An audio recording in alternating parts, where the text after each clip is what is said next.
तुमको देखा तो ये ख्याल आया, ये गाना मजे हुए कलाकार फारूक शेख पर फिल्माया गया है। फिल्म मेकर सत्यजीत रे से लेकर डायरेक्टर अयान मुखर्जी तक के साथ काम कर चुके एक्टर फारूक का जन्म 25 मार्च 1948 को वडोदरा के जमींदार के घर हुआ था। फारूक ने पहले थिएटर में जगह बनाई और फिर फिल्मों में। गरम हवा से फारूक फिल्मों में आए, जिसके लिए उन्हें फीस तक नहीं मिली। फिर उनका फिल्मी सफ़र 2013 में हुई उनकी मौत तक जारी रहा।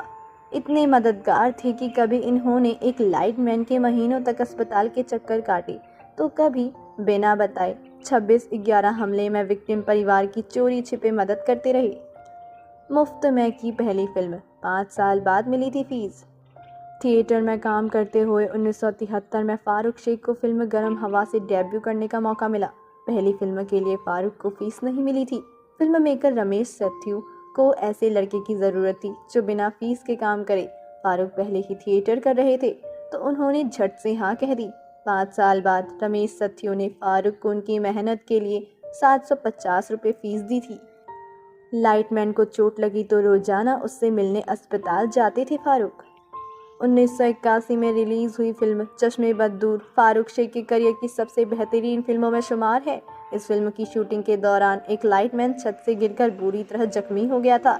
लाइटमैन को अस्पताल पहुंचाने के बाद पूरी यूनिट अपने काम में लग गई। कुछ दिनों बाद पता चला कि फारूक शेख रोजाना न सिर्फ उस लाइटमैन से मिलने जाते थे, बल्कि उन्होंने इलाज का पूरा खर्च भी उठाया था। बिना बताए 26/11 विक्टिम परिवार की मदद करते रहे। मुंबई के ताज होटल में आतंकवादियों के हमले के बाद कई परिवार वालों ने अपनों को खोया था। इस हमले से कामले परिवार को भी खूब नुकसान हुआ। राजन कामले नाम का एक आदमी ताज होटल में मेंटेनेंस का काम करता था, जो एक गेस्ट को बचाते हुए हमले में मारा गया।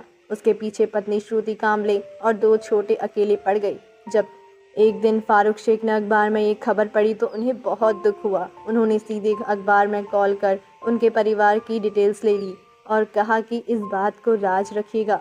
फारूक हर महीने श्रुति कामले के घर पैसे भेजते थे और हर साल उनके बच्चों की फीस भरते थे।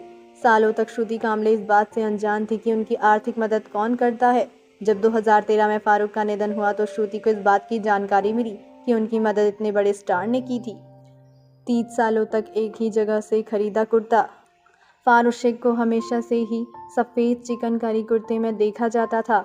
ये उनका आइकॉनिक लुक था। ये इतने ज़मीनी व्यक्ति थे कि इन्होंने 30 सालों तक सिर्फ एक ही जगह से एक ही तरह का कुर्ता खरीदा। फारूक शेख SEWA लखनऊ से ही कुर्ते खरीदते थे, जिसे रूना बनर्जी चलाती थी। 30 साल में कभी फारूक ने कुर्ते के लिए मोल भाव नहीं किया और असल रकम से हमेशा 500 रुपये ज़्यादा दिए। कहते थे, ये 500 रुपये कारीगर को दे देना। उनके हर कुर्ते की कीमत 2500 से 3000 तक ही होती थी। ज़्यादातर फारूक 70,000 से 80,000 की शॉपिंग करते थे। वहीं कई बार बिल 1 लाख के पार होता था। फारूक शेख एक कुर्ते की धुलाई में ही साल में 20,000 रुपये खर्च करते थे। सफ़ेद कुर्ते के लिए पकड़ा दिया था ब्लैंक चेक। एक बार फारूक दुबई जा रहे थे। उन्होंने जल्दबाजी में अपने रिश्तेदारों के लिए भी कई कुर्ते खरीदे। उन्हें निकलने में देर हो गई थी, तो उन्होंने जेब से ब्लैंक चेक निकाला और रूना जी को पकड़ा दिया। कहा, जो रकम हो भर लो। रूना जी ने कहा, अगर मैं ज़्यादा रकम भर लूँ तो? फारूक ने हंसते हुए जवाब दिया, ऊपर जवाब देना पड़ेगा रूना जी। फ्लाइट पर पैसेंजर पर गिरा दी थी एक डिब्बा दही। फारूक शेख खाने पीने के बड़े शौकीन थे। वो जब भी कोलकाता जाते थे तो वहाँ की मशहूर मिष्टी दोई फिल्म डायरेक्टर साई परांजपे के लिए ले जाते थे। एक बार फारूक फ्लाइट से मुंबई लौट रहे थे। उन्होंने दही से भरा कंटेनर लगेज बॉक्स में डाल दिया, लेकिन ना जाने कैसे वो डिब्बा खुल गया और सारा दही नीचे बैठे पैसेंजर पर आ गिरा। पैसेंजर गुस्सा तो हुआ, लेकिन फारूक ने माफ़ी मांगी पर मामला संभाल लिया था। फारूक शेख मिलने पहुंचते थे तो दीप्ति नवल पर लगे बद्धे आरोप।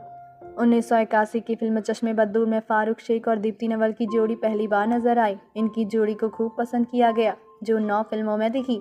दोनों ऑन स्क्रीन के अलावा ऑफ स्क्रीन भी अच्छे दोस्त रहे। जब चश्मे बद 2 फिल्म रिलीज हुई तो 2013 कुछ मीडिया कर्मी दीप्ति के घर इंटरव्यू लेने पहुंची। वहीं फारूक शेख भी मौजूद थे। लगातार दीप्ति के घर लोग आते देख उनकी सोसाइटी के लोग भड़क गए।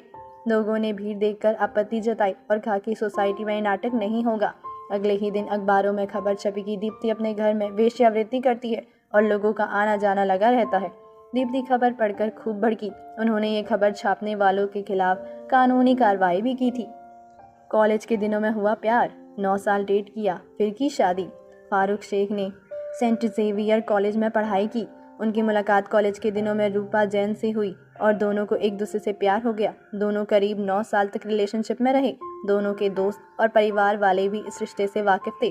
फारूक शेख ने परिवार को तो रिश्ते से अजरात नहीं जताया। शेख के परिवार को तो रिश्ता एतराज नहीं था, लेकिन रूपा के घर वाले फारूक की कमाई को लेकर चिंतित रहते थे, क्योंकि वो उन दिनों सिर्फ थिएटर से ही मामूली कमाई करते थे। रूपा से शादी करने से पहले फारूक ने खुद को बतौर एक्टर स्थापित किया, जिसके बाद दोनों के परिवार वालों ने राजी खुशी उनकी शादी करवाई।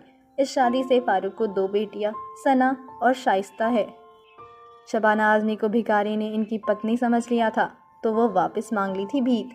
फारूक शेख और शबाना आजमी कॉलेज के दिनों में दोस्त थे। फिल्मों में आए तब भी इनकी दोस्ती बरकरार रही। एक दिन फारूक शबाना के साथ सैर करते हुए उन्हें एक भिखारी मिली।